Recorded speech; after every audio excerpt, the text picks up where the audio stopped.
Bonjour à tous. Dans cette vidéo, deuxième partie et dernière partie de la remise en état du trafic de 370 000 km pour mon ami qui se lance avec sa société. J'espère que la vidéo vous plaira, n'hésitez pas à me le dire en commentaire et je vous laisse dans la vidéo après le générique.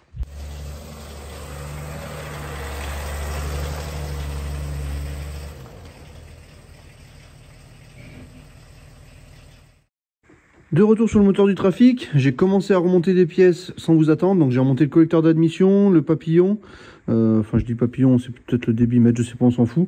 Le tuyau ici de Van EGR, j'ai remonté aussi le tuyau qui va pour la jauge à huile, donc qui est ici. Ça me gênera un petit peu pour les bougies de préchauffage, mais j'ai encore pas décidé. Vous êtes plusieurs à essayer de m'aider. Merci à tous en tout cas qui essaient de m'aider. Des bougies 11 volts, ça existe encore, il n'y a pas de souci, mais c'est pas forcément des bougies compatibles. Les seules compatibles que j'avais trouvées, c'était des Ridex et des Stark. Pour ceux qui n'ont pas suivi, j'ai fait un premier épisode sur ce moteur où j'ai déjà démonté une grosse partie pour faire un gros nettoyage du côté gauche. J'ai changé les parties de galets d'accessoires, galets tendeurs d'accessoires, galets enrouleurs, la pompe à eau. J'ai aussi fait tout le changement du kitchen. Ça, je vous laisserai voir la vidéo, je vous la mettrai ici en haut à droite si ça vous intéresse de voir ce que j'ai fait avant, si vous n'avez pas vu bien sûr. J'ai aussi un petit problème sur les bougies de préchauffage. J'en ai démonté une pour les changer, j'ai les nouvelles. Malheureusement les anciennes étaient en 11 volts, les nouvelles sont en 7 volts. Il n'y a pas d'erreur, c'est bien des bougies qui se montent sur ce moteur. Par contre, la chauffe a changé entre temps. Chauffe lente, chauffe rapide, bref. Je vous laisserai aller voir la vidéo précédente si vous ne l'avez pas vue. Moi en attendant, je vais continuer le remontage. J'ai encore un peu de nettoyage à faire sur la boîte ici. Alors j'avais dit que je démonterais pour vérifier l'embrayage. Honnêtement, je vais pas le faire. Là, il y a le démarreur qui est plus là. Je vais d'ailleurs pas tarder à le remettre avant que j'ai plus de place. Et avant, je vais essayer de passer ma caméra, mais je suis pas sûr de voir grand chose. Je vais essayer. S'il y a rien à voir, je vous montrerai rien. Sinon, ben, je vous montrerai s'il y a quelque chose à voir, bien sûr. Il faut que je nettoie un petit peu la boîte, un petit peu ce côté-là aussi. Les longerons sont censés être blancs. Et je vais nettoyer aussi le dessous du moteur. Si je suis motivé, j'enlèverai le carter d'huile pour refaire un joint, nettoyer un peu dessus, nettoyer le carter. Sinon, je le nettoierai juste comme ça. Bon, c'est pas une histoire de motivation, mais c'est une histoire de perte de temps, des choses qui servent pas forcément. Si j'arrive à nettoyer par-dessous, ben, je le ferai. Et sinon, voilà. J'ai aussi prévu de démonter cette durite. Alors, je suis désolé, on voit pas trop, j'ai pas la lumière. Mais j'ai la durite ici qui va de la boîte à air jusqu'au turbo. Et sur cette durite, il y a une autre durite qui est le recyclage des vapeurs d'huile qui était déboîté. Donc c'est tout gras, je vais nettoyer. Et en même temps que je démonte cette durite, j'en profiterai pour regarder s'il y a du jeu dans l'hélice du turbo. Vous savez tout pour commencer. Moi, je continue un petit peu mon remontage. Donc, comme j'ai dit, je vais vérifier pour l'embrayage, remettre le démarreur. Et puis ensuite, je vous montre dès que j'ai quelque chose d'intéressant. Je suis en train de regarder avec la caméra et je vois que l'embrayage, c'est un Valeo. Il est très très propre. Donc, je pense que c'est pas une connerie. Je pense vraiment qu'il a été changé récemment. Alors, je peux pas savoir les kilomètres. De toute façon, c'est pas en démontant la boîte que je vais plus en savoir. Mais là, je vois qu'il est très propre comparé au reste de la boîte qui est un petit peu plus sale. Les mécanismes, même la butée aussi. Alors, je sais pas si j'arriverai à une main. Mais la butée, voilà, là on la voit, la butée elle est très propre aussi. Donc je pense vraiment que ça a été changé, je vois pas pourquoi il m'aurait menti là-dessus. Je vois pas l'intérêt de démonter la boîte, ça fait un gros chantier juste pour ça. Donc d'un côté ça me rassure, je sais que l'embrayage il est pas vieux. Donc c'est une bonne nouvelle de ce côté-là. Bon, suite à la vidéo, encore une fois, merci à tous ceux qui participent à m'aider. Il y a une personne qui s'appelle Mathieu, donc il se reconnaîtra je pense, qui m'aide actuellement. Donc j'espère que ça ira jusqu'au bout. Il m'a proposé de mesurer, enfin proposé, il m'a demandé de mesurer les bougies, enfin demandé, au moins ça me permettait de les vérifier. Donc la première qui est ici, apparemment ça serait le cylindre numéro 1 de ce côté. Donc la première qui est ici, elle a 3 ohms, apparemment ça correspondra à quelque chose qui va bien. La seconde, elle a 930 ohms, donc déjà on est plus bon. La troisième, elle a pas de continuité, donc là on est quand même complètement mort. Et la quatrième, elle a de la continuité une fois sur deux, donc on va dire que j'ai qu'une bougie sur 4 qui est bonne. C'est peut-être pour ça que le camion démarrait un petit peu difficilement. Quand je dis difficilement, il mettait peut-être 6-7 secondes à démarrer. Alors, c'est pas au quart de tour. 6-7 secondes, suivant ce qu'on fait, ça peut être long ou court. Dans tous les cas, moi, je trouvais qu'il y avait un petit peu du mal. Et en plus, j'avais le défaut sur la vis diagnostic. Ce qu'il faudrait faire, ça serait réinjecter une cartographie avec les nouvelles bougies de chauffe, donc en 7 volts, en chauffe rapide. Pour le moment, j'ai pas la mise à jour, mais j'ai des boîtiers qui me permettront peut-être de lire la cartographie et peut-être d'en mettre une autre. Ça reste à prendre avec des pincettes pour le moment, je suis pas encore à fond dedans, mais je vais prendre le risque enfin le risque, c'est pas non plus un gros risque, mais je vais monter les bougies 7 volts. Donc il faut déjà que je dévisse les trois dernières qui restent sans les casser. Ça va être déjà un premier challenge. Ensuite, monter les 4 bougies de 7 volts que j'ai revérifié plusieurs fois, c'est bien une référence qui est compatible, malgré que ça soit pas la même tension. Et après, je ne vais pas les brancher pour le moment, ça m'empêchera pas de démarrer, malgré qu'il fasse très froid, ça mettra peut-être un peu plus de temps. Ça me permettra de passer le contrôle technique, tout ça, et dans tous les cas, il n'y a pas besoin normalement de redémonter le moteur pour faire ça. Si je monte les bougies après, si je laisse ces bougies, j'aurai moins d'accès pour les changer, même si j'achète des 11 volts, que je rappelle qui sont très difficiles à trouver, ou alors c'est des marques qui me plaisent pas. Ou alors, il faudrait prendre des occasions de l'époque, enfin des anciens stocks de l'époque. Bref, j'ai envie de monter ces 7 volts maintenant, pendant que j'ai l'accès. Et du coup, je les brancherai pas. Je les brancherai un petit peu plus tard, lorsque j'aurai réussi à avoir la bonne cartographie. Grâce à la plaque d'immatriculation, il a réussi aussi à me donner le numéro du moteur d'origine, donc qui se trouve juste là. Alors ça se verra peut-être pas, non ça se voit pas du tout, si on voit un petit peu. C01 1550, ça correspond parfaitement au moteur qui était monté sur ce trafic d'origine. Donc les 370 000 km, c'est quand même impressionnant. Aujourd'hui ça n'existe plus avec des moteurs d'origine, ou quasiment plus. Bon je sais, ça existe encore, il y a toujours des exceptions, mais c'est de plus en plus rare. En plus de ça, la distribution était apparemment d'origine, parce que la marque IWIS ou JWIS, c'est la même marque, et ben c'était la montre d'origine. Donc soit ça a été changé par Renault apparemment, soit ça n'a jamais été changé. Je penserais plutôt que ça n'a jamais été changé. Donc ça voudrait dire que la distribution a 370 000 km, et je pense que ça commence à faire vraiment beaucoup. Comme on a vu, l'embrayage il a été changé, donc finalement on commence à repartir sur une bonne base. Je vais essayer hors caméra de dévisser les 3 bougies. J'ai envie d'être concentré, j'ai envie que ça fonctionne, j'y crois vraiment. Il neige dehors, il fait très froid, donc c'est vraiment pas le moment de les démonter, mais tant pis, je vais essayer et on verra ce que ça donne. On voit dans quelques instants ce que j'ai réussi à faire. Wouhou! J'ai réussi à sortir les 4 bougies sans les péter. Youhou! Quelle joie la mécanique. Bon bref, maintenant je vais vous montrer un petit peu ce que j'ai testé juste avant, pour vous montrer la résistance de chaque bougie. Dans tous les cas, je ne sais pas vraiment ce que ça signifie. Ce que je sais, c'est qu'elles devraient être les 4 pareilles, je pense. Et c'est pas du tout le cas. Je vais vous mesurer ça en direct. Comme ça, vous allez voir un petit peu ce que j'ai vu lorsque je l'ai fait. Donc, les 4 bougies dans l'ordre. Cylindre 1, 2, 3, 4. La première que j'avais démontée était là. On va voir un petit peu la résistance sur chaque bougie. Alors, je sais qu'on peut les tester aussi avec quand tout est branché. Mais là, vous avez bien vu que le moteur dans l'état où il est, je ne peux pas les tester autrement. Donc là, je vais me mettre entre les deux. Donc, on va dire ici à la masse et sur le dessus pour l'alimentation. Donc pour le cylindre numéro 1, voilà, comme je disais, il y a 2-3 ohms. Bon, il est peut-être pas aussi précis que ça, mais on va voir vite la différence. Donc la première pour moi, elle serait bonne. Je viens de voir aussi qu'il n'y avait pas la même calamine sur le bout. Dites-moi dans les commentaires si ça veut dire quelque chose. Franchement, j'y connais pas trop en bougie de préchauffage. Bon, j'en ai déjà changé quelques-unes, mais je me suis pas plus intéressé que ça. Ensuite, la seconde. Comme je disais, 922 ohms, 930 ohms tout à l'heure. Bon, ça bouge un peu. Donc déjà, pas du tout pareil. Celle-ci, à mon avis, elle est cuite. La troisième. Bah, la troisième, pas de continuité ou alors ça déconne. Voilà, ça déconne, comme ça me faisait sur la quatrième. Donc encore pire que la deuxième. Et la dernière. Voilà, pareil. Ça déconne. Voilà, pas de continuité. Un coup, il y a de la continuité. Donc on peut voir qu'il y a clairement 2 bougies qui sont clairement mortes, une qui est pas bonne non plus, et il n'y a que celle-ci qui serait bonne. Donc je peux pas garder un moteur avec une seule bougie de préchauffage bonne. J'aurais pu essayer de trouver d'autres bougies 11 volts, mais le problème c'est comme j'ai dit, il faut que j'avance. Et du coup pour les changer après ça aurait été un peu plus galère. Maintenant que je les ai démontées, je peux pas laisser le trou. Donc j'aurais pu laisser celle-ci, les changer après avec d'autres bougies 11 volts, mais déjà il faut les trouver, c'est pas facile. Je peux laisser celle-ci, mais bon, ça fait le défaut. Ça, quand il va faire très froid, ça démarrera pas, donc c'est dommage. J'ai déjà les bougies 7 volts qui sont bonnes, qui sont compatibles avec ce moteur. Il faut juste que le calculateur soit bon. Donc j'ai décidé de monter les bougies 7 volts. Comme j'ai dit, j'ai Mathieu qui va m'aider. J'espère en tout cas qu'il va m'aider, parce que sinon ça va un peu plus me compliquer la tâche. Bon, je pense que j'y arriverai toujours, mais c'est juste que ça va être une histoire de temps en plus. Je vais installer les 4 bougies. Le serrage, c'est 18 Nm avant que j'oublie de vous le dire. Et puis ensuite, je peux continuer le remontage. Le branchement, je ne le mettrai pas dessus, je le mettrai juste à côté.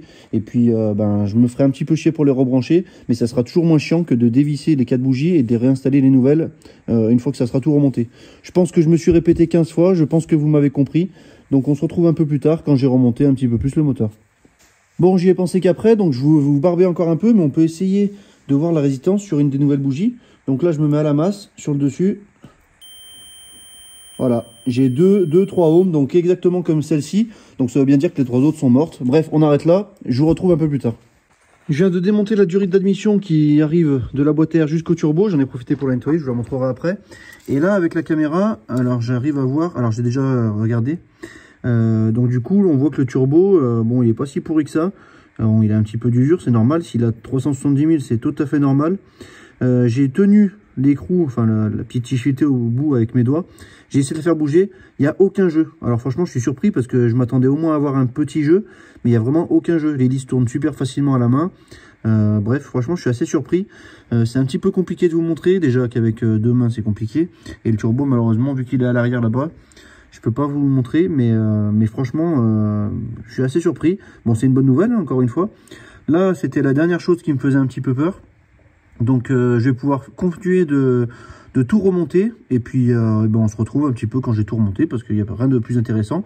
Il faut aussi que je fasse le nettoyage un petit peu de la boîte et du dessous du moteur, mais bon, je vais pas vous le filmer ça non plus, je vous montrerai un petit peu le résultat un peu plus tard. Pour rappel, là c'est tout noir, j'espère qu'après ça sera tout blanc. Bon, j'ai passé pas mal de temps aujourd'hui à regarder pour la cartographie par rapport aux bougies, je vais vous expliquer juste après. J'ai remonté la courroie d'accessoires, j'ai nettoyé un petit peu ici, comme vous avez vu c'était noir avant. Qu'est-ce que j'ai fait d'autre? Ouais, j'ai nettoyé aussi un petit peu la boîte de vitesse sur l'avant. Il manquera encore tout le dessous du carter et de la boîte à nettoyer. Et puis l'arrière, tant pis, parce que sinon je vais pas m'en sortir. Déjà le dessous, je vais me faire chier. Donc ce qui s'est passé sinon à côté, c'est que j'ai discuté avec donc ce Mathieu qui m'aide, enfin qui m'a envoyé un commentaire et qui m'aide un petit peu en privé pour m'aider à régler ce problème de bougie. Donc en fait, ce qui s'est passé, c'est qu'il m'a envoyé une carto. Alors j'ai lu la carto avec un boîtier caisse que j'avais déjà depuis longtemps. Je vous montrerai juste après. Ça permet de lire et d'écrire sur les calculateurs. Je lui ai envoyé ma cartographie d'origine et lui il me l'a modifié un petit peu pour pouvoir alimenter les bougies en 7 volts. Alors à voir, on va tester déjà ça.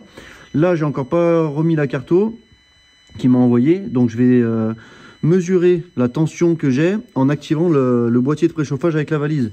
Pourquoi? Parce que je me suis rendu compte qu'en mettant juste la clé, ça buguait un petit peu, donc je sais pas, je vais vérifier ça, puis on verra par la suite. Vu que le moteur est à moitié remonté, est-ce qu'il y a une sécurité ailleurs? Bref, je m'en fous, j'ai envie de vérifier avec le relais de préchauffage qui s'active sur la valise.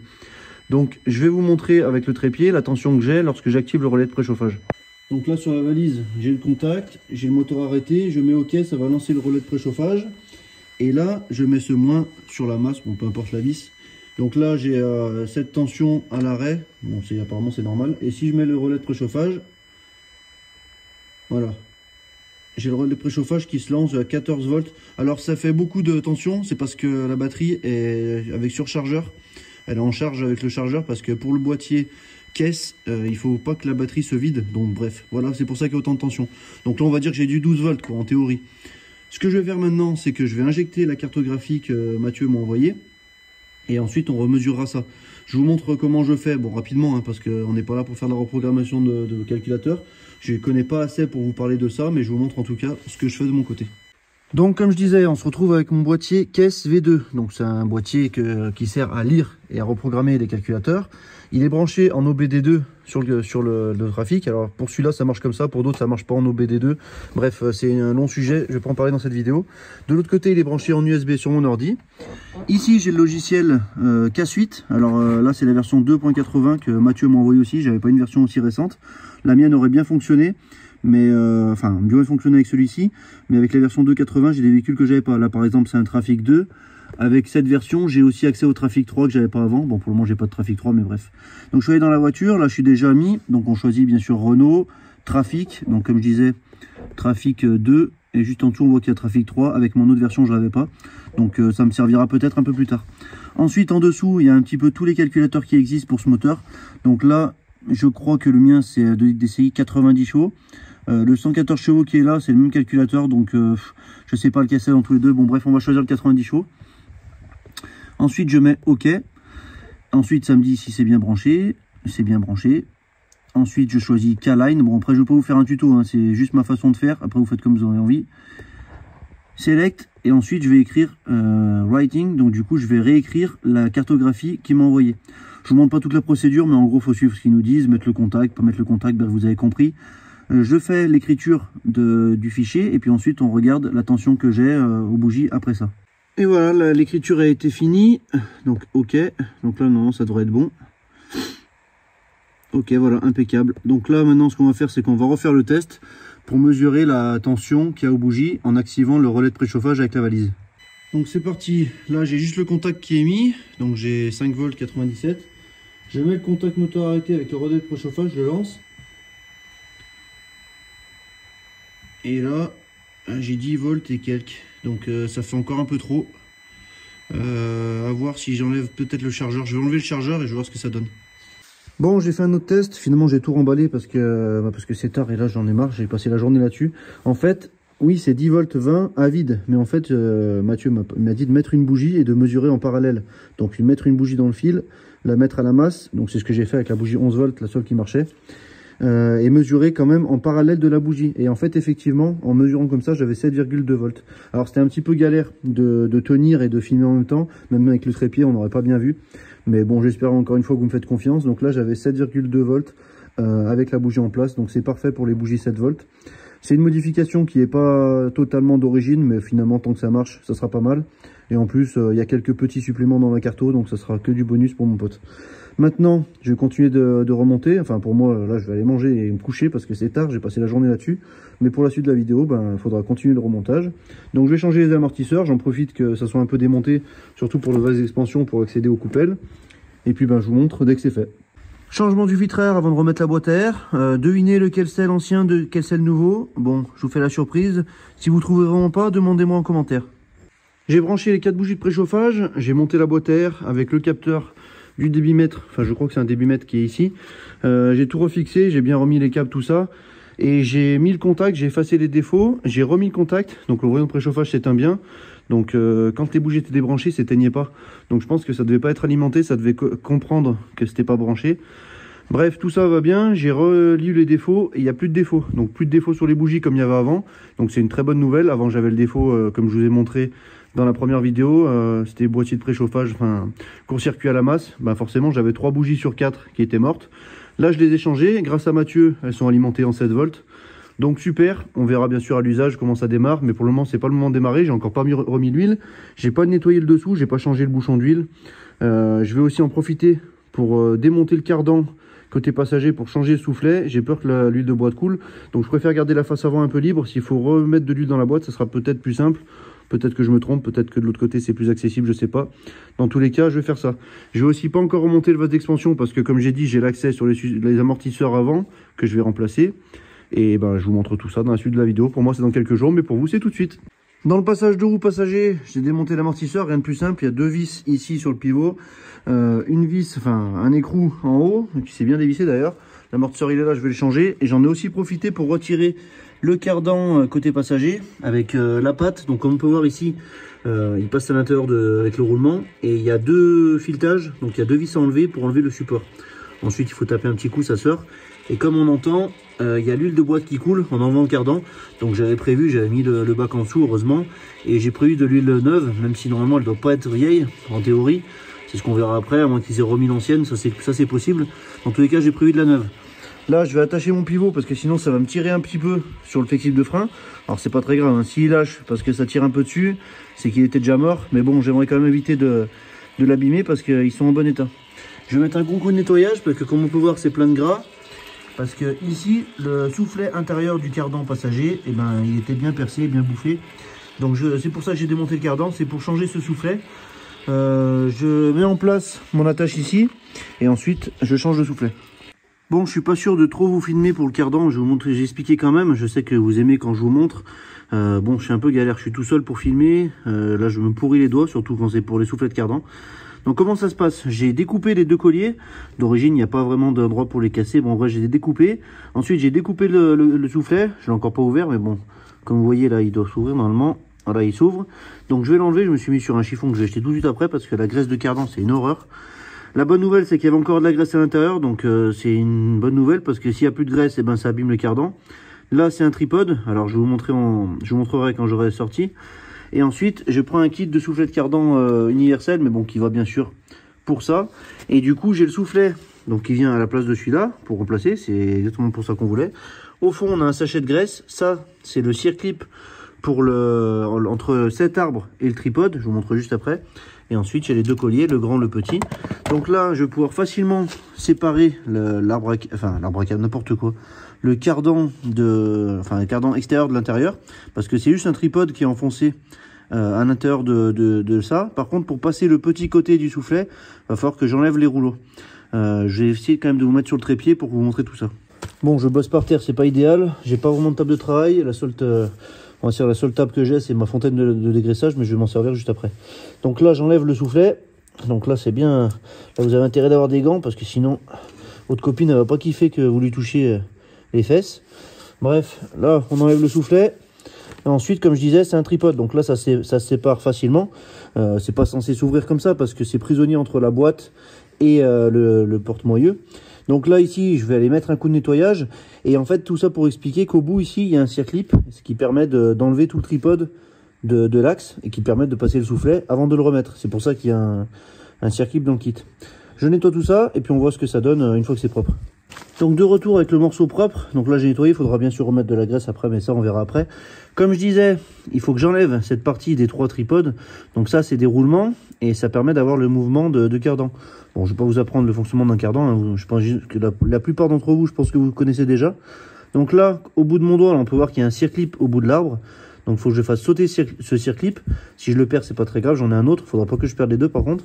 Et ensuite, une fois que j'ai ça, je tapoterai un peu derrière là, de ce côté-là, pour faire sortir cette partie, passer le soufflet. Ensuite, je remets ça, je remets le circlip. Je remets de la graisse. Je vais nettoyer l'assiette de graisse qu'il y a dans celui-là. Hop, je renfile tout et je mets les 2 colliers. Et c'est bon pour le soufflet de cardan. Alors bon, c'est un peu plus simple à dire qu'à faire, souvent je me fais chier, mais normalement de cette marque, bon, vous avez peut-être dû voir la marque, je fais pas la pub pour les marques, mais en tout cas je sais que celle-ci j'ai jamais trop de soucis avec, c'est pour ça que j'ai pris ça.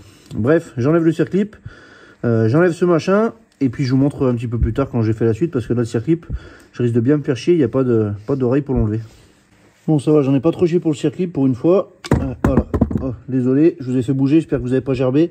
Je vous ai enlevé le tripode. Je vais essayer de garder dans le même sens, même si je pense que dans l'autre sens ça gêne pas. Mais garder un repère au cas où il y a un sens. Bref, comme vous voyez à l'intérieur il y a des cannelures. C'est comme ça que ça fait la transmission. Bref, je vais nettoyer encore un petit peu ça, nettoyer là-dedans. Je remets le soufflet, le nouveau bien sûr.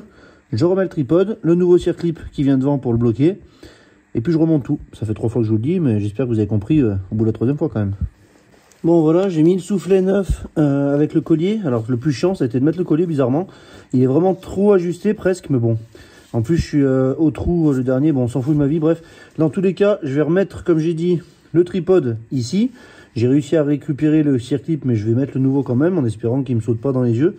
Et ensuite, je mettrai plein de graisse sur le tripode et dans le cardan ici que j'ai nettoyé. Et je remettrai tout ensemble. Et ensuite, je mettrai le gros collier. Je serre les colliers. Alors la tête des colliers comme ça, ce que je fais, c'est que j'en mets un de ce côté et l'autre à 180 degrés. Comme ça, on va dire que ça équilibre entre parenthèses. Bon, bref, j'ai pas d'équilibreuse de cardan, mais ça ira très bien comme ça. Je mets en place tout ça. J'essaie de me concentrer. C'est difficile à filmer parce que, comme j'ai dit, je suis tout seul et j'ai envie de me concentrer pour le circuit pour pas m'énerver pour la suite. Donc je remonte ça. Je vous montre quand je mets la graisse et puis ensuite je remets le cardan à sa place. Après avoir nettoyé, bien sûr. Et voilà, j'ai remis le circlips tout neuf. Bon là je vais plus filmer, je vais blinder de graisse ici, blinder de graisse à l'intérieur, je vais mettre tout le paquet. Je remets dedans, je serre les colliers, et puis ça sera bon pour ce côté-là. Et voilà, comme neuf, l'ancien soufflet était bien mort. Bon là de l'autre côté c'est moi qui l'ai coupé, mais là il était bien mort, on peut voir qu'il est bien gras. Et ça a bien pourri aussi le berceau du trafic. Du coup je vais nettoyer ça avant de remettre le cardan en place. Voilà, j'ai fait un bon nettoyage, bon ça sera pas parfait encore, je vais encore... frotter encore un petit peu avec du papier, mais bon, j'ai enlevé le plus gros du gras, en tout cas sous le cardan. Il manquera encore des zones à nettoyer, comme là-bas vers le support moteur inférieur, mais ça me permet déjà de remettre le cardan, certainement la suspension aussi. Et en parlant de suspension, là on peut voir qu'il y a du jeu, et à mon avis c'est ça qui tapait. Donc j'ai prévu les biellettes de Barstab, et aussi les caoutchoucs qui vont là-bas derrière la toile d'araignée. Donc maintenant qu'ils sont à peu près accessibles, je vais essayer de m'en charger. Étant donné que l'autre trou, l'autre suspension est en l'air aussi, je vais essayer de m'en charger en espérant que ça fasse. Mais je pense que c'est là-bas qu'il y a du jeu. Si je bouge comme ça, allez voilà. On peut voir que le jeu, il est sur le support, enfin sur le maintien de la barre de stabilisation. Bref, je vais changer ces caoutchoucs. J'espère que j'ai les bons, il n'y a pas de raison. Et puis ensuite, je remonte tout ça. Bon, mauvaise nouvelle pour le caoutchouc, ça a été commandé, en fait j'ai mal fait l'inventaire et j'ai pas reçu. En fait ça a été remboursé, j'avais pas fait attention à tout ça et du coup j'ai pas les caoutchoucs qui vont pour la barre stable. Dans tous les cas, comme vous avez vu, il faut les changer. Donc j'en ai commandé, je les aurai fin de semaine. Là on est entre Noël et jour de l'an, donc c'est un petit peu compliqué pour les livraisons, j'espère que ça arrivera. J'ai quand même démonté ce côté parce qu'en fait l'accès il est pas si simple. Les vis qui sont juste là se vissent par dessus. Qu'on peut voir, il y a une espèce de cavalier au-dessus du caoutchouc qui se met autour de la barre stable. Dans tous les cas il faut la changer comme je vous ai montré. Donc j'ai commandé les nouvelles, enfin les nouveaux caoutchoucs. J'attends de les recevoir. Je vais continuer un peu de faire un peu du nettoyage, mais bon ça je le ferai bien sûr caméra. Là j'ai monté le cardan, j'ai remonté le cardan, je l'ai resserré dans un premier temps ici au contact, je ferai au serrage au couple après, et j'ai remis aussi la patte, je sais pas si on la verra, la patte qui va juste là derrière, voilà, avec les deux petites vis de 10, une en haut, une en bas, ça fait pas la mise au point, mais vous arrivez à voir à peu près. Donc le cardan c'est bon, il faudra bien sûr remettre de l'huile dans la boîte, mais avant de remettre je vais continuer de la vidanger je pense, parce que je pense pas que toute l'huile soit tombée là-bas. Et vu la couleur de l'huile, je suis pas sûr qu'elle ait été changée. Pourtant l'embrayage est récent, comme je vous ai montré. Pour faire l'embrayage il faut enlever la boîte. Et pour enlever la boîte il faut enlever les cardans. Quand on enlève les cardans ça coule. Donc je comprends pas, est-ce qu'ils ont remis de la vieille huile? Bref, on va pas en parler pendant 15 ans. Maintenant ce que je vais faire c'est que je vais m'occuper de l'amortisseur avant. Je vais mettre mes outils pour tenir le ressort, tout démonter et changer l'amortisseur. L'amortisseur il est là, je vais changer juste le tube qu'il y a dedans, je garde le ressort bien sûr. Et du coup, pour pouvoir enlever l'écrou qu'il y a sur le dessus, il faut que je compresse un peu le ressort. Donc j'ai ces outils, qui sont des compresses ressorts bien sûr. Alors il y en a plein qui ont un peu peur de ces outils. Moi j'avoue que ça s'est toujours bien passé, d'un côté heureusement pour moi. Je vais serrer un petit peu le ressort pour l'écraser. Et dès qu'il y aura un petit peu du jeu, je pourrai dévisser le ressort. Je pourrais dévisser l'écrou qu'il y a dessus pour éviter et puis éviter que le ressort me saute à la figure. Je vais faire ça, je vous montre quand j'ai changé l'amortisseur, rien d'intéressant. Hein.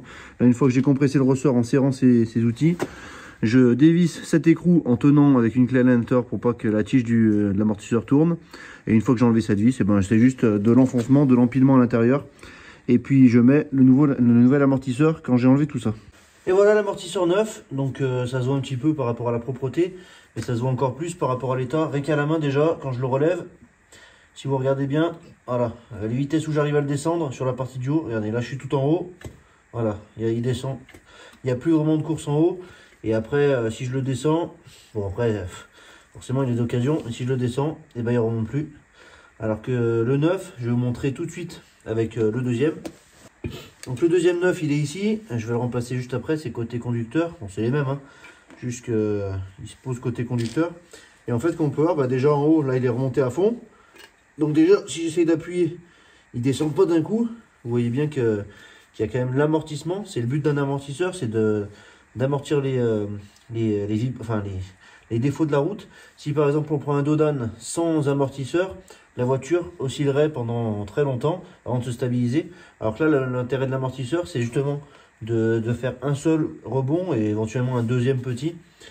Bref, un amortisseur pour ceux qui ne savent pas. J'ai l'impression de parler un petit peu à des enfants, mais j'imagine que tout le monde ne connaît pas forcément l'utilisation des amortisseurs, enfin le fonctionnement des amortisseurs. Donc j'en profite pour dire comment ça marche. Là, si je le mets tout en bas, et ben forcément le neuf il remonte. L'étanchéité doit être meilleure. Il y a certainement, c'est tout neuf, hein, donc forcément c'est pas dans le meilleur état. Et ça se ressent énormément à la conduite. Beaucoup plus confortable, principalement sur le train avant, étant donné que c'est de ce côté-là qu'on conduit. Bref, j'ai bien assez parlé. Je vais remonter cet amortisseur du côté passager. Pour la barre stable, je le ferai un petit peu plus tard parce que j'ai pas les caoutchoucs comme je vous ai dit. Je remonte cet amortisseur et puis je passe à l'autre. Alors l'autre, je vais certainement pas le filmer parce que je change uniquement l'amortisseur côté conducteur. Il y aura juste la biellette de barre stable, mais pareil, encore une fois, je le ferai un peu plus tard. Voilà, c'est bon, les deux suspensions sont remontées, là on est côté conducteur, donc là j'ai pas démonté le cardan. Il restera bien sûr les caoutchoucs de barre stable. Les barres stable je les ai mis, mais elles sont pas fixées en bas. D'ailleurs elles sont bien mieux que celles qu'il y avait avant, qui étaient mortes. L'amortisseur côté conducteur il était pas mauvais, mais bon comme vous savez il faut les changer au moins par deux. Donc j'ai changé les deux parce que celui de droite était mort. Les billettes de barre stable elles étaient mortes, les caoutchoucs j'attends de les recevoir. Et il manquera à serrer aussi l'écrou de cardan côté passager, étant donné que j'ai démonté le cardan. Ça m'a permis de pouvoir finir avec les amortisseurs. Donc du coup, ça m'a permis de remettre le bocal parce que là sinon j'avais pas trop accès à l'écrou de la suspension. J'ai nettoyé un petit peu les coupelles de chaque côté, bon ça fait un coup de propre, c'est toujours mieux qu'avant. Et maintenant je vais pouvoir continuer. Je repoussais un petit peu depuis le début, mais là ce que je vais faire c'est que je vais continuer de vidanger la boîte, en tout cas s'il en reste dedans, et remplir d'huile avant d'oublier. J'en profiterai pour nettoyer tout le dessous du moteur, et puis ensuite je pourrai remonter la face avant, remettre de l'huile et ainsi de suite. Sous la boîte, l'écrou de vidange il est là, je l'ai vidé, enfin j'ai vidé la boîte donc il y a tout qui est là. C'est vachement noir quand même selon que l'embrayage a été neuf, mais bon, dans tous les cas je vais vidanger, comme ça sera bon. Donc comme j'ai dit, la vidange c'est là-bas et le remplissage c'est ici, côté roue conducteur. Là il y a un bouchon en plastique comme ça, qui se dévisse facilement à la main, bon faut le nettoyer. Avant de nettoyer le dessous de la boîte, je vais en profiter pour mettre l'huile à l'intérieur. Je vais mettre la 75 W80 GL5. J'ai regardé la couleur, elle est pas du tout noire, donc j'ai un petit doute quand même sur la vidange de boîte, malgré qu'il fallait sortir les cardans. Bon, je sais pas. Dans tous les cas, je vais refaire l'huile de boîte, remettre le niveau, et puis comme ça, je serai sûr de moi par rapport à l'huile de boîte. Allez, pour l'huile de boîte, c'est bon. J'ai remis environ 2,7 litres, ce qui est préconisé. Donc là, c'était l'huile qu'il y avait dans la boîte, et là, dans la seringue, c'est l'huile que je viens de mettre, donc pas tout à fait la même couleur. Bref, j'espère que ça ira cette fois-ci. Enfin, ça, je pense que ça allait déjà bien jusque-là. Je vais continuer le nettoyage, j'en suis ravi. Y a quelqu'un dans les commentaires qui m'a dit l'embrayage il n'a pas été changé parce que sinon la boîte elle aurait été nettoyée, un coup de Karcher c'est vite fait. Malheureusement ce genre de crasse ça se nettoie pas au Karcher et sinon ça serait bien trop simple. Il faut gratter, il faut même des bons produits en général parce que sinon ça part pas. Et là comme on peut voir ça fait pas non plus nickel et pourtant si je touche, bon on verra pas avec mes gants noirs, mais si je touche c'est très propre et pourtant ça fait encore sale parce que c'est incrusté. Sur le dessous comme j'ai montré il y a encore beaucoup de crasse, que ce soit sous le carter d'huile ou sous la boîte, donc je vais m'en occuper au moins un minimum, enfin un maximum plutôt. Et puis je vais peut-être aussi essayer de voir pour cette vis là pourquoi elle n'est pas vissée à fond, certainement qu'elle est trop longue et qu'elle va pas ici. Bon voilà, j'ai nettoyé le dessous, ça sera pas mieux que ça, j'en ai déjà plein le cul, donc ça ira très bien. Pour ceux qui veulent vérifier, qui ont vu la plaque, c'est bien la boîte d'origine, je viens de revérifier encore une fois. Donc du coup, pour ceux qui me disent que les PF6, parce que c'est bien une PF6, c'est écrit, c'est pas une PK6 comme les Fasins, apparemment elles sont bien robustes, contrairement à ceux qui disent, ben là elle a 370 000 et elle n'a jamais été changée, donc c'est déjà une bonne nouvelle. Là le carter, malheureusement il est un peu piqué, bon ça ira très bien comme ça, j'ai déjà enlevé le plus gros du gras, on peut voir que j'ai mis un bouchon d'huile neuve, j'ai rempli d'huile, quasiment 8 litres je crois, enfin pas 8 litres mais 7 litres 5 ou 7 litres 7, un truc comme ça. Je vais démarrer, j'en ai profité aussi pour remettre le radiateur avec toutes les durites. Finalement quand ça se remonte c'est assez compact, parce qu'il n'y a plus vraiment de place. J'ai remis tous les colliers. Dans tous les cas ce que je vais faire c'est que je vais utiliser mon outil pour purger. Je vais tirer au vide à l'intérieur du circuit. Si le vide ne tient pas, bah, c'est qu'il y a une fuite, j'ai oublié un collier ou remettre une durite, ou même une autre fuite. Et ensuite je mets le liquide de refroidissement dedans et on essaye un premier démarrage, ou alors je sais pas, parce que là il manque l'échangeur. Bon de toute façon j'ai pas vraiment modifié beaucoup de choses à part la distribution. J'avance et puis je vous dis comment je vais faire. Alors pour le liquide de refroidissement, pour ceux qui n'ont jamais vu, j'utilise cet outil. Donc il y a plein de bouchons qui sont livrés avec. Je le visse à la place du bouchon, je branche ce tuyau. Ensuite ici je mets mon compresseur, donc là je l'ai déjà fait. Et avec l'air qui passe comme ça, alors normalement ça serait pour purger théoriquement. Bon ça marche pas vraiment pour purger, mais en tout cas ça enlèverait tous les résidus qu'il y a dedans. Ça tire le vide, donc là ici c'est fermé, ici normalement c'est ouvert, mais là j'ai fermé. Quand c'est ouvert, le manomètre descend. Donc là c'est très difficile d'aller en dessous de moins 0,50 avec cet appareil malheureusement, mais bon c'est comme ça, je réussis à faire pas mal. On verra si plus tard j'en achète un qui tire mieux la dépression. Ensuite je purge ce tuyau qui est dans le liquide de refroidissement pour pas qu'il y ait d'air dedans bien sûr. Et là maintenant il me reste juste à ouvrir ici et laisser le liquide de refroidissement rentrer dans le circuit. Bien sûr faire attention que le tuyau n'aspire pas de l'air. Et si j'arrive au fond du bidon, et je ferme ici, je mets un autre bidon et ainsi de suite, je recommence. J'avais déjà montré, bon je vais pas vous saouler avec ça, cet outil il est quand même bien pratique. Je vous mettrai le lien en description comme d'habitude, hein, je vous mets les liens des outils que j'utilise dans chaque vidéo au cas où ça vous intéresse. Après il n'y a pas d'obligation d'achat, hein, moi je l'ai payé cet appareil. Honnêtement je suis un peu mitigé, même si pour le moment j'ai pas eu de souci avec. J'aurais aimé qu'il tire un peu plus le vide et que ça soit un petit peu plus puissant, mais visiblement ça suffit pour le moment et ça me suffit pour les 3-4 voitures que j'ai déjà fait avec. On va voir si avec le trafic ça marche. J'avais déjà vu qu'il y avait au moins 3 ou 4 purges lorsqu'on remplit le vase d'expansion qu'on fait tourner, enfin c'est un petit peu plus galère. Avec cet appareil, normalement on n'a pas besoin d'utiliser les purges, ça tire le vide. D'ailleurs on peut voir que les durites ici elles sont toutes écrasées. Bon là vous verrez pas parce qu'il y a la gaine, mais là c'est vraiment des durites toutes écrasées. Et bon ça marche pas avec la petite ici parce qu'elle est peut-être un peu trop dure. Mais bref, ça doit bien fonctionner. Je mets le liquide de refroidissement, je vous filme pas parce que c'est pas très intéressant. Juste je vais ouvrir, ouais, je vous montre un petit peu quand même. Je change d'avis en cours de vidéo. J'ouvre ici et en fait ça va aspirer, voilà. Là on peut voir que ça remplit là-dedans. Là on peut voir que mon niveau il descend. Je vais refermer parce que j'ai pas envie de faire une bêtise que ça m'aspire de l'air. Et je vous reprends juste après, une fois que j'ai mis le liquide de refroidissement en entier dans le bocal. Et voilà, il n'y a plus de dépression à l'intérieur du manomètre. Donc là, je vais ouvrir ici pour enlever ce qui reste de peu. Et on peut voir que le niveau, il est légèrement au-dessus du mini. Donc bien sûr, je vais en rajouter jusqu'au maxi. Fermer tout ça, je vais faire chauffer et puis je verrai pour faire l'ajustement plus tard s'il faut. Bon, ça m'est arrivé que sur les autres voitures, j'ai pas eu besoin de faire d'ajustement ou quasiment pas. Donc peu importe ce qu'il y avait un peu dans le vase. On verra ce que ça donne avec celui-là. Là, comme on peut voir, c'est le deuxième bidon. Donc j'ai passé peut-être 6-7 litres, je pense, je sais plus.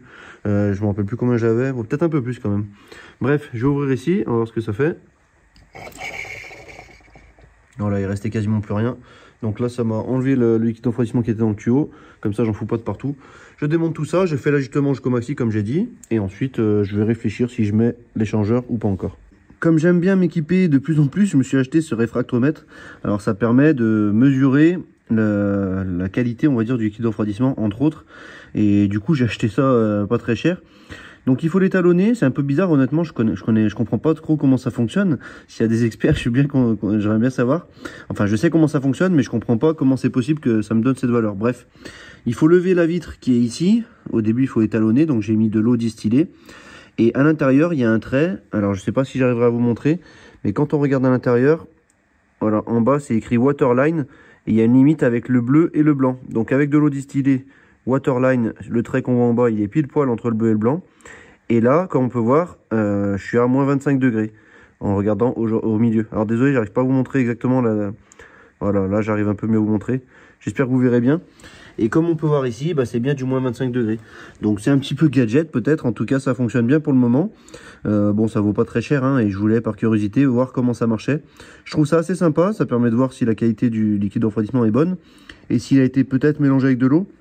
Il faudrait que je fasse un essai. Bon, là, pas forcément dans cette vidéo, mais en tout cas, j'essaierai de mélanger du liquide de refroidissement avec de l'eau et voir à 50-50 par exemple, et puis voir si ça me fait baisser cette valeur. En tout cas, je trouve ça super intéressant. Dites-moi ce que vous en pensez dans les commentaires. Bon, j'imagine que la plupart d'entre vous, vous n'avez pas ce genre d'outils, que ça vous servira à rien. En tout cas, moi, j'aime bien m'équiper de plus en plus dès que je peux. Et en tout cas, c'était bien sympa de voir cet appareil et de l'utiliser.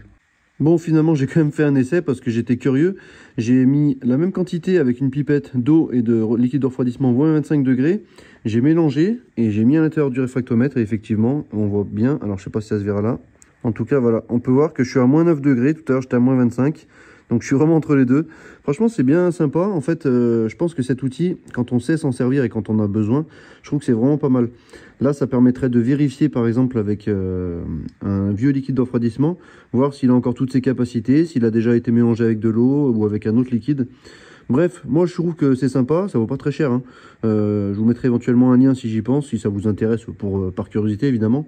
Je l'ai acheté encore une fois, on me l'a pas donné, mais je trouvais ça bien sympa d'utiliser ce genre d'appareil. Au début, je pensais que ça valait beaucoup plus cher que ça. Et finalement, je suis tombé par hasard dessus et c'est très intéressant, je trouve. J'ai remonté la traverse ici, j'ai remonté un petit peu la façade avec l'échangeur. J'ai encore pas tout fixé, j'ai pas mis la sciure de capot ni rien. Là, comme on entend, je suis en train de mettre la machine à fumer. Donc là, je l'ai mis dans la durite. D'ailleurs, il faut que je le resserre un peu. Dans la durite qui arrive de la boîte à air pour voir si j'ai pas une fuite. J'ai un petit doute ici sur le côté de l'échangeur et sur la durite qui est ici. Pour le moment, ça a pas l'air de faire de la fumée. Je vais faire attention que la fumée elle s'échappe pas trop d'ici parce que sinon ça va tout me fausser. Et je vous montre si je vois quelque chose. Bon, voilà, c'est exactement ce qui me faisait peur. J'ai une fuite ici qui arrive, je crois, de dessous. Je vais essayer de vous faire passer par-dessous. Voilà, on peut voir ici. J'arrive pas vraiment à voir d'où ça vient. Alors, une fois qu'il y a de la fumée, après c'est cuit. Voilà, ça vient de dessous là. Bon, j'ai fait 3 tests, donc j'ai bien une petite fuite ici, une micro-fuite, je pense sous la durite. Certainement quelque chose qui est abîmé, la durite qui est peut-être abîmée, donc celle-ci peut-être à changer. Bon, ça sera pas le problème principal, parce que j'ai une autre fuite qui vient de bien plus bas. Donc ce que je vais faire, c'est que je vais renlever le masque, je l'ai pas vissé d'ailleurs. Il manque juste à enlever les 2 durites de l'échangeur, parce que le masque se retire avec l'échangeur. Et puis j'aurai une meilleure vision, et je referai un test en injectant la fumée dans ce tuyau-là. Donc tout ce qui est de l'entrée de la boîte à air, turbo, échangeur et jusque là, parce que l'échangeur arrive là, je pense que c'est bon, je suis quasiment sûr. Et là j'ai un petit doute ici, donc quand je démonterai, je verrai pour regarder l'état de la durite, enfin de cette durite là, rigide. Je vais injecter la fumée là-dedans et je verrai quand il n'y aura plus la face avant, où c'est que ça fume, enfin où c'est que la fumée sort. C'est un peu bête, j'aurais dû le faire avant, mais bon, je pensais vraiment, j'avais surtout un doute sur l'échangeur. Et finalement, le problème, il vient d'ailleurs. Alors, ça n'empêche pas le camion de rouler, mais j'ai quand même envie d'y faire correctement. Donc, c'est parti. J'enlève le masque et puis on voit ce que ça donne en dessous. Bon, je suis en train de refaire le test comme j'ai dit. Donc, effectivement, elle est un petit peu abîmée là, j'ai vu. Et en fait, en dessous, c'est aussi la durite. Donc, c'est la même durite qui fait le serpentin et qui arrive et qui me fait chier ici. Je vais voir si j'arrive à la faire mieux. Je vais la ressortir, voir dans l'état qu'elle est visuellement déjà. Je n'ai pas fait attention plus que ça. Et puis, je vais voir si je peux la remettre ou si je la change. Bon, j'ai enlevé le collier, là c'est la durite qui vient ici en bas comme ça et on peut voir qu'elle est bien marquée, je sais pas si on verra. Dans tous les cas, il n'y a rien de dispo avant la semaine prochaine. Moi j'aimerais bien finir cette semaine, en tout cas passer le contrôle technique, tout ça. Ce que je vais essayer de faire, c'est je vais mettre du Chatterton, 3-4 couches, en plus c'est sous le collier. Donc peut-être que ça suffira pour atténuer au moins la fuite, mais en tous les cas il faudra bien sûr changer la pièce. Et de l'autre côté, je sais pas si ça se verra, je me rappelle même plus où c'est. Je crois que c'est sur le dessous là. Bref, on voit pas trop. Faudrait que j'enlève le collier aussi pour voir un peu mieux, mais je pense qu'elle est un petit peu abîmée. Je vais voir si je mets du Chatterton de chaque côté, je refais un essai de fumée et je vous montre le résultat. Bon, j'ai réussi à faire à peu près quelque chose d'étanche. Alors en bas, ça sera bon. J'ai serré comme un connard, là, le plus fort possible avec une douille de 7. Et ça fuit plus. J'ai fait 15 tours de Chatterton. Bon, cette durite, il faudra la changer si on veut que ça soit impeccable. Bon, cette durite, je pense qu'elle est quand même relativement accessible. Malheureusement, elle a cette partie-là avec la durite et le capteur qu'il faut que je remette d'ailleurs. Qui est spécifique et il y a d'autres durites plus simples qui coûtent moins cher. Cette durite elle coûte la peau du cul forcément, l'ingénieur qui a inventé une durite en plastique, mais quel trou du cul, sérieux, putain, mais c'est vrai que le caoutchouc c'était pas assez fiable. Bref, là j'ai une micro fuite ici mais ça reste très léger. Là j'avais plus de Chatterton noir donc j'ai mis du vert, de toute façon c'est du provisoire. Je voudrais passer le contrôle technique à la fin de cette semaine, je vais éteindre ça. Et du coup, je voulais quand même que ça soit à peu près étanche. Et en plus, j'ai pas envie de repourrir tout le moteur. Parce qu'en fait, si le moteur était tout noir derrière, eh ben, c'était certainement à cause de cette fuite. Pareil pour l'échangeur ici, qui était bien pourri ici. C'est pour ça que je pensais que l'échangeur avait une fuite. Mais en fait, ça venait bien de cette durite de merde. Bref, je pense que je pourrais peut-être la changer une fois que c'est tout remonté. Dans tous les cas, pour le moment, ça va rester comme ça. Au moins pour le contrôle technique. Je remonte la façade. Je refais un test de fumée en partant de cette durite là pour voir si encore une fois tout va bien et si je vois de la fumée, bah, cette fois-ci j'arrêterai pour aujourd'hui parce que sinon je vais y foutre le feu. J'ai remonté la calandre avec l'échangeur, j'ai resserré les colliers. Là comme on peut voir, il n'y a pas de fuite. Bon, malheureusement j'ai une petite fuite ici, c'est pas une fuite très grave, c'est juste qu'en fait voilà, ça tient pas entre les deux caoutchoucs, ça tient pas. J'ai essayé d'y tenir la main mais je sais pas, ça tient pas. Entre la durite ici et le cône, ça fait pas assez étanche. Alors c'est pas un problème, hein, sa durite elle va là-dedans et après de toute façon il n'y a pas besoin d'une énorme étanchéité parce que là c'est on va dire à la pression atmosphérique, le turbo il est après.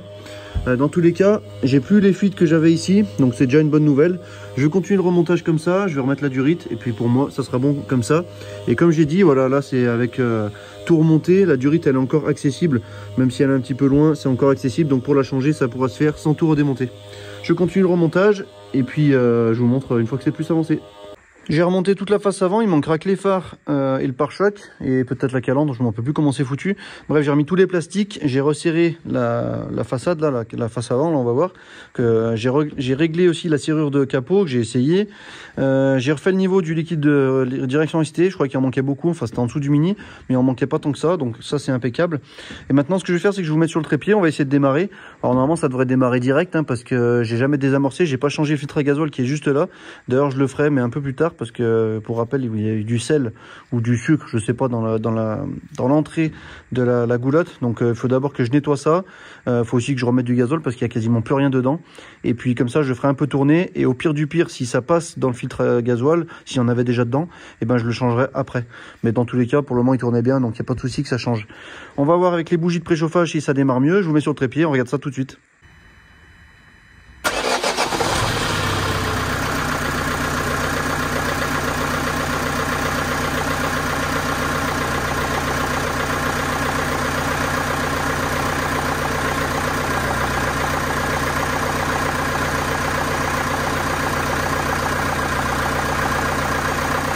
Comme vous avez vu, ça démarre bien. Alors je pensais que ça démarrait un peu mieux à froid. Bon, à voir, parce que ça fait longtemps qu'il n'avait pas tourné aussi.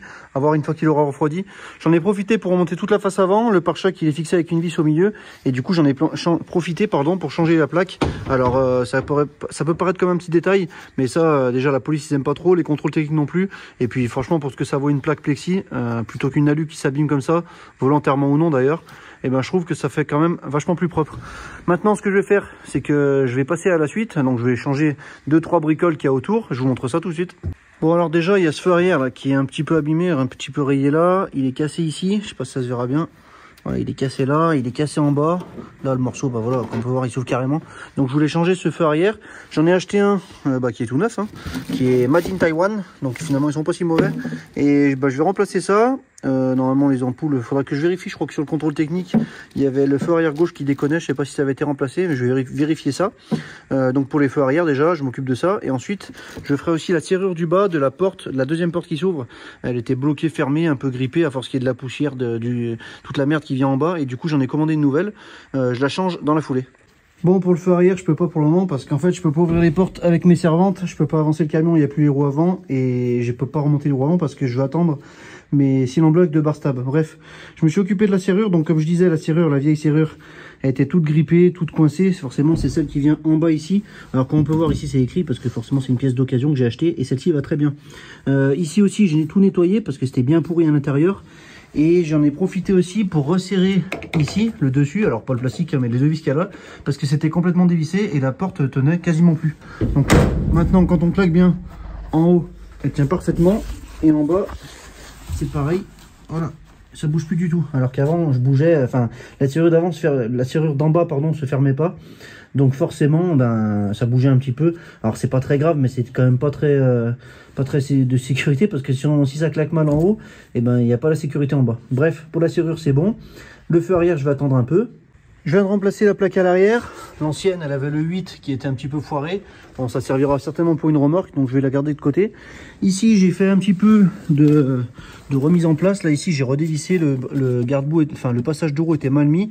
Et j'ai vu que ça avait été noté dans le contrôle technique. Donc je vais faire le tour des autres passages de roue, enfin surtout de l'autre arrière droit. Parce qu'à l'avant, bah, je les ai démontés, donc il faudra que je les remonte correctement. À l'arrière droit, je ne pourrais pas faire grand chose parce que là, je sais pas ce qu'ils ont fait, mais ça a éclaté le passage de roue. J'ai quand même remis toute cette partie qui était sortie. Là, le pare-choc, maintenant, au moins, il tient, alors qu'avant, il sortait de la carrosserie. À l'avant aussi, je vois qu'il a été cassé. Alors, est-ce qu'ils ont embarqué quelque chose avec le pneu? Ça a défoncé le passage de roue, je sais pas. Bref, dans tous les cas, je pourrais pas faire bien mieux que ça. J'ai changé le répétiteur à droite parce qu'il avait tout cramé, je sais pas quoi. Donc, j'ai mis un neuf. Et en plus, j'ai vérifié que tous les clignotants fonctionnent bien. Et là, c'est le cas. Donc, je vais vérifier aussi en même temps tous les autres phares. Et puis, je continue là-dessus. Pour les lumières, j'ai vérifié. J'ai changé une veilleuse à l'avant droite. J'ai les deux feux stop à l'arrière, je crois qu'ils marchent pas. Enfin, les feux classiques marchent, mais pas les feux stop. Encore une fois, le même problème. Je peux pas vraiment enlever les feux arrière. Donc, je vais attendre un peu.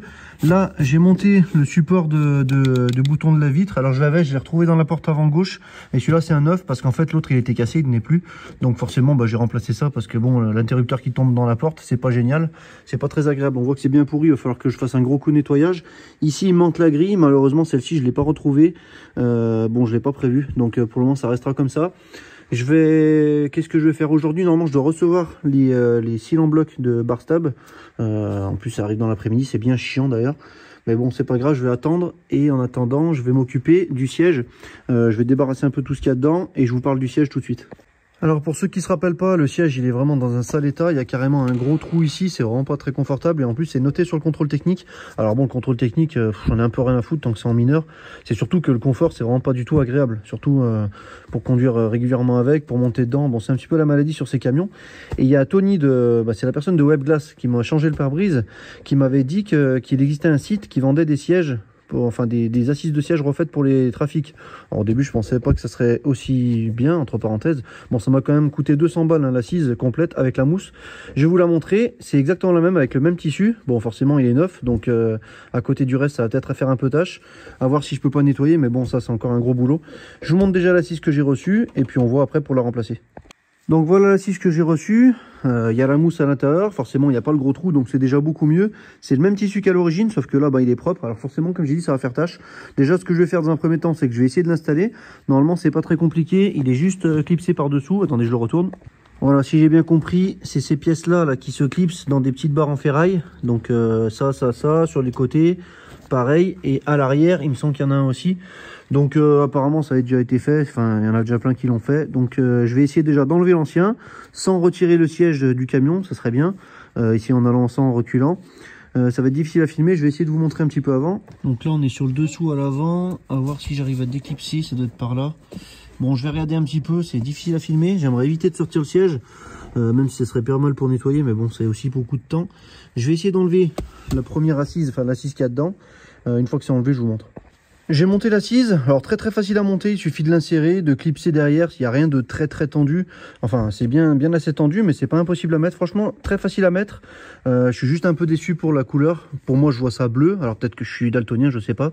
Je vois ça bleu, et à côté c'est plutôt gris, le dossier c'est plutôt gris, donc le dossier bon il est bien sale, à côté c'est sale aussi, mais sans parler de la saleté, les endroits qui sont relativement propres comme ici par exemple, et ben, je vois ça plus gris ou noir, que là je vois bien plus ça bleu. Bon, je suis un petit peu déçu, j'avoue, de la couleur. Bon, c'est quand même toujours mieux qu'avant. L'assise est bien plus confortable aussi. Forcément, il n'y a plus le trou sur le côté. En plus, le siège était réglé trop haut, mais ça, c'est encore une autre question. Et je comprenais pas où il était le réglage. Bref, dans tous les cas, l'assise, elle est changée. Il faudrait mettre un bon coup de nettoyage sur le reste des sièges. Bon, j'ai pas la shampouineuse, j'ai pas tout ça. On verra si mon pote, il veut le faire de son côté. Dans tous les cas, je suis un petit peu déçu de la couleur, malgré que le siège soit neuf, donc je suis quand même content.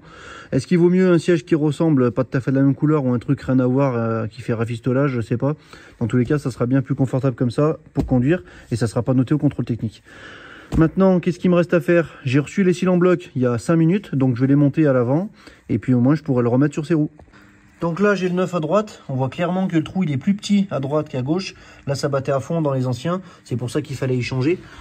Là, l'accès, il n'est pas hyper facile, mais vu que la barre stable n'est pas fixée sur les biellettes encore, et ben, je peux la lever. Alors là, elle se lève, mais je peux la basculer de cette façon. Donc là, ça me donne un petit peu plus d'accès pour aller revisser le palier, on va dire, de barre stable des deux côtés. Et une fois que les paliers seront mis, je pourrai l'accrocher ici avec ma nouvelle biellette de barre stable que j'ai changé aussi. Je pourrais remettre le trafic sur ses roues, remettre les passages de roues et surtout ne pas oublier de serrer l'écrou de cardan. C'est parti, je fais ça hors caméra et puis on se retrouve une fois que c'est fait. Et voilà, les cils en bloc de barre stable c'est changé. J'ai fixé les billettes de barre stable, donc là ça bouge plus, en tout cas pas à la main. Avant il y avait un jeu énorme dans les cils en bloc ici, donc c'est pour ça que ça tapait dans les nids de poule. Si ça vous fait ça sur votre voiture, c'est certainement ça. Si ça vous fait sur les dodanes, c'est certainement les amortisseurs. Bon bref, c'est un petit peu général, c'est le petit bonus. Le conseil de Manu qui sert à rien, mais bon au moins vous le saurez. Maintenant ce que je vais faire, c'est que je vais remonter les passages de roue. Alors là, le passage de roue arrière... non, je suis en train de me mélanger. C'est ce petit morceau de plastique là, il faut que je le remonte de l'autre côté et ensuite que je remonte le passage de roue de chaque côté. Là, ils sont sous la voiture. Pas très intéressant. Je fais ça, je remonte les deux roues, je serre les coups de cardan côté passager et puis je pourrais le reposer par terre. Bon, le train avant, il a retrouvé le sol, j'ai tout serré au couple comme il fallait. Maintenant, je vais m'occuper du sel ou du sucre qui est à l'intérieur de ce bordel là. Je sais pas qui c'est qui allait foutre là-bas ça dedans, mais je vais aspirer le maximum en espérant qu'il n'y ait pas trop de résidus. Je verrai bien sûr à l'œil. Au fond, il y a une trappe, donc c'est pas censé être allé dans le réservoir. Je vais essayer de ne pas y faire tomber dans le réservoir et puis dans tous les cas, je changerai le filtre à gasoil un peu plus tard. Je vais essayer d'aspirer tout ça et on voit le résultat. On se retrouve 1h30 après. Merci au gros trou du cul qui a mis 500 grammes de sucre dans cette putain de goulotte d'essence. Pour l'enlever, il faut tomber le réservoir, sinon on peut pas l'enlever. Bref, vous voyez déjà ce qu'il y a là. Heureusement que j'ai vu, bon, alors ça a dû diluer dans le carburant. Dans tous les cas, il faudra en changer le filtre un peu plus tard. Mais bon, je pense que j'ai enlevé le plus gros parce qu'entre ça et ça, Franchement, le mec, il y est pas allé de main morte. Hein. Franchement, c'est vraiment un trou de balle, putain, mec. Qui c'est qui a l'idée d'aller faire chier les gens comme ça? Mais putain, mais les gens, ils ont pas de vie, sans déconner. Donc là, je suis en train, il faut que je nettoie encore cette goulotte là, que je passe un grand coup de soufflette dedans pour que j'enlève le maximum. Heureusement, le clapet anti-retour, je pense qu'il a empêché que ça tombe dedans. Enfin, en tout cas, à 99%, parce qu'il y en a forcément qui allaient dans le réservoir, malheureusement. Mais bon, c'est pas très grave, il y a un filtre à carburant, donc ça bloquera quand même un petit peu. Même si c'est pas idéal, franchement. Bon, là, je sais, il y en a qui vont me dire, ah, mais maintenant que le réservoir il est tombé, il faut le nettoyer, mais ça marche pas comme ça. Malheureusement, il y a encore tout le faisceau, les machins. Là, le camion est trop bas pour que je l'enlève, et en étant tout seul, ça va être galère déjà de le remettre. Sur les 4 vis du réservoir, j'en ai laissé une, parce que sinon, je le remettais jamais. Et pourtant, il n'y a pas de carburant dedans, mais c'est juste que c'est vraiment une galère. J'ai enlevé tous les supports là, on va voir la trappe. Bon, la trappe, je pense qu'elle, c'est pas qu'elle est cassée, mais je pense que c'est possible de l'ouvrir malgré que ça soit fermé à la clé. Donc pas génial de ce côté-là. Bref, j'arrête avec ça, je nettoie toute cette goulotte, je remonte tout et puis je vais laisser rouler mon pote un peu avec, faire 2-3 pleins et je changerai le filtre carburant plus tard. Parce que je sais que lui voudrait que je le change tout de suite, mais pour moi c'est pas une bonne idée. Autant rouler avec le vieux filtre et que ça soit le vieux qui se bouche, plutôt que de changer le neuf et que ce soit le neuf qui se bouche. Enfin bref, j'espère que vous me comprenez. Dites-moi ce que vous en pensez dans les commentaires. Je nettoie tout ça et je remonte toute cette merde. Et voilà, j'ai tout remonté. Une bonne trappe de merde, une conception de merde. Bien sûr, j'ai remis un petit peu de gasoil dans le réservoir et un petit peu par terre, sinon c'est pas marrant. Donc là, pour ça, c'est bon. Maintenant, on va faire un gros coup de nettoyage. Je vais m'occuper aussi des feux arrière, étant donné que j'ai pu avancer un petit peu le camion. Et puis ranger un peu les outils, ça fera du bien. J'ai démonté le feu arrière, donc il y a 3 vis ici derrière la porte et ensuite il est clipsé sur le côté là, ici. Donc il faut le déclipser et en fait cette partie plastique qui était aussi cassée, malheureusement il aurait fallu que je la change, mais c'est moins grave que le feu arrière. Du coup je change que le feu arrière. En plus cette pièce en plastique, j'avoue que j'ai pas trop cherché. Bon, c'est pas très grave, je remplace le feu arrière comme j'ai dit qui était cassé en morceaux. Je remonte tout ça, je vérifie aussi les feux stop, il me semble que j'ai un doute là-dessus, des deux côtés à l'arrière et peut-être aussi sur la porte, on va voir, pour le feu stop central. Je regarde tout ça, puis ensuite je vais mettre un petit coup d'aspirateur derrière, et puis il manquera encore quelques bricoles à faire, je pense.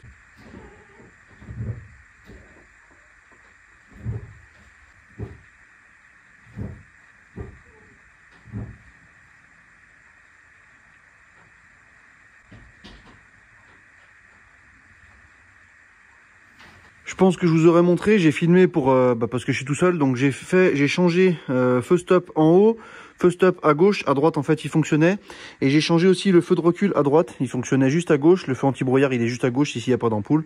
Donc pour les feux arrière c'est bon, pour les feux avant c'est bon aussi, il manquera juste la lumière à l'arrière du compartiment, mais on verra après parce qu'il faut aussi que je regarde pour redresser le toit. Dans le compartiment moteur, j'avais oublié le filtre habitacle qui se trouve juste là dans le capot. Et le neuf, il est presque pareil, presque la même couleur. Bon, je vais mettre le neuf, hein, même si ça sert à rien, comme vous voyez, il n'y a aucune différence encore une fois. Donc je mets ça, et puis on passe au redressage du toit. En tout cas, je vais essayer. Bon, la lumière à l'arrière, c'est réparé, mais bon, c'est de la grosse merde, ça éclaire rien. En plus, le plafonnier, il est cassé. Enfin, il est cassé. Je pense qu'au premier dodan, il va retomber. Donc, c'est pas grave, au moins ça sera fait, on sait que ça marche. Je sais aussi que les contacteurs de Porsche ne marchent pas parce que toutes les portes sont fermées sauf la porte coulissante, et lorsque j'appuie sur le bouton ici pour la fermer, et le contacteur de porte il doit en avoir un qui fonctionne pas, qui est tout le temps ouvert, donc du coup ça fait que la lumière s'éteint jamais, donc en fait c'est un coup à vider la batterie, donc autant l'éteindre cette lampe et pas s'en servir, de toute façon ça éclaire rien. Dans mon fourgon moi j'ai mis des LED avant de tout changer et c'était beaucoup mieux niveau éclairage. Alors c'est sûr que ça fait peut-être un peu tuning, mais c'est beaucoup plus pratique. On verra ce que mon pote il veut faire. Dans tous les cas, moi je laisse comme ça pour le moment. Pour redresser le toit, je me suis acheté un petit jouet. Bon, j'ai un petit peu l'excuse pour m'acheter ça. Un vérin de carrossier. Donc là, avec des rallonges et tout, j'ai mis une boule en caoutchouc au bout. Et ça me permet de pousser le toit. Alors là, ça peut paraître énorme, mais en fait, quand on regarde par rapport à la cloison, c'est bien comme ça qu'il devrait être. Et il était bien encastré. Sur le dessus, je sais pas si ça se verra, mais en fait, ça fait une bosse. Mais en fait, il faut que justement ça fasse une crête au milieu pour que l'eau puisse s'écouler.